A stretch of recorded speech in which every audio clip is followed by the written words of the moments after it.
Hey guys, Todd Jarrett here. Hey, I am doing a little bit of a product review for the new Kimber 2K11 that came out here first part of the year.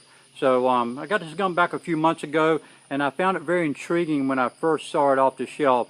And the interesting thing that really caught my attention really was nothing but the grip itself. The grip is a steel frame and not plastic. So being a steel frame, if you want to replace your plastic frame on your 2011 pistols that are on the market out there, you're really saving yourself between $600 and $800, $900 to buy it, have a gunsmith put it on there. So in the beginning, I thought the grip was a little bit on the slick side for me personally, until I got a bunch of reps down range on it. Once I did a bunch of dry firing with it, I really seem to like it. Could the texture be a little bit more for me? Yeah, it probably could. But at this point in time, I point the gun really well with this grip and the overall size and how they manage the back of the frame. So it feels really good on the draw. So if you want to get a bunch of reps in and feel it, this is a pretty cool little grip on it. I want to go over the gun from top to bottom to tell you my opinion of it, what I think is good and what's bad on it. Of course, on the outside of it, of course, we got some bling on this one. This one actually kind of matching color with kind of a gold color on it. Nice bling if you want that out there. They also do that in the black and the DLC coating. Also, I just happened to get this one. On the front of the gun, they actually had the actual guide rod itself is actually a toolless guide rod. It's not a Dawson version. It's engineered by Kimber along with a bunch of other things that are unusual in this gun to a 2011 platform out there. The barrel itself is not a bushing gun, and it's not a bull. It's kind of a hybrid version is what it is. And they chopped it all down and they cut it all back so that it's super lightweight. So the gun cycles really fast. So only the last 3/4 of an inch does it go in battery. Very similar to a bull barrel is what it does. So the coating on it makes it much easier to really clean the gun, clean that barrel, which is the toughest part around the extractor area in the chamber. Which is a cool thing.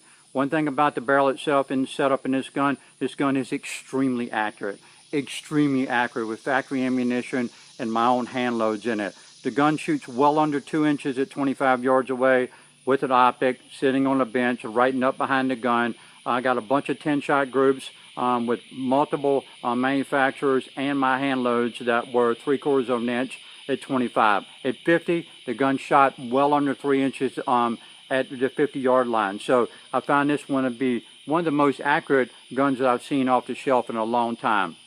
So we talked about the rest of the gun itself here. The extractor, it has a side extractor, which is a really cool thing that needs to be done to all 2011 and 1911 pistols. Put them in there. It's basically self-cleaning. Don't have to worry about it. They did a really good job on there.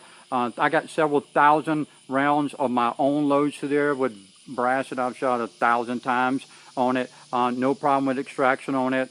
Feeding problems or no issues with it. One thing you want to know about, if you guys do reload out there and you reload normally long, typically over factory ammo lengthwise, you can only run short in here. So they didn't cut the front of the chamber on that for running long on it. So I thought that was going to be a problem for me with high capacity magazines with the 141s out there that we load up for high caps with it being a short round on it. That's all I run was high cap magazines to see if it would run with short ammo, factory and my personal ammo. Never had a problem with it. Ran 100%. So that was a key for me on that. I still like to see them lengthen that a little bit for me if I was going to ask. So if I was going to look at the trigger itself, the trigger is a long, flat is what it comes in there. I'm kind of a medium trigger overall length on there. Some of you may like a short. If you want to change it out, it's easy one to change out. Plenty of manufacturers out there that make that version of the 2011. Chunk it away, put whatever length you want in there. Well, of course, the trigger job on the gun comes with a 4-pound trigger job on the gun with 4 pounds on it. A little heavy for me. Of course, I had to tweak it along with the recoil spring, along with the mag button on it. A couple things I do that I'm going to do to a gun when I get it. Those are things that I have to be able to make sure the gun's going to be tuning and fit my hand correctly over the years. Ambi safeties on the gun. Ambi safeties are extremely nice on it. One of the cool things on this is that when the pin goes through for the hammer, it extends out the other side, and they made a cut for it so that the right side safety locks into that, so it can't fall out and doesn't flop around. Even though it has a spline system on the inside, it's almost like a double catch in there. So it's a nice feel. It doesn't wobble around, so it's a good feeling there that I normally would not see on other 2011 platforms out there for ambi safeties on it. Like I said, the grip itself is a really nice grip on it. The mag catch on it for overextension, they did a really good job on the mag catch. I don't see any dragging of the mag in there with all the mags are out there. Typically it comes with the Checkmate magazines on it, which are the best magazines out there for all the 2011 platforms. Everybody buys them from Checkmate is what they do. So they did a good job on that. So for overexertion, sticking in there, you won't knock that and break that ejector off on the gun. Mag well on the bottom of it, they did a good job on that. Really open up on it. You can do really fast magazine change with it. Actually, the slide stop on the gun is kind of unique on the inside. I found it is a very different type of slide stop, really lightweight. It's easy for it to grab the actual follower and set that and lock that back out there for a lock back.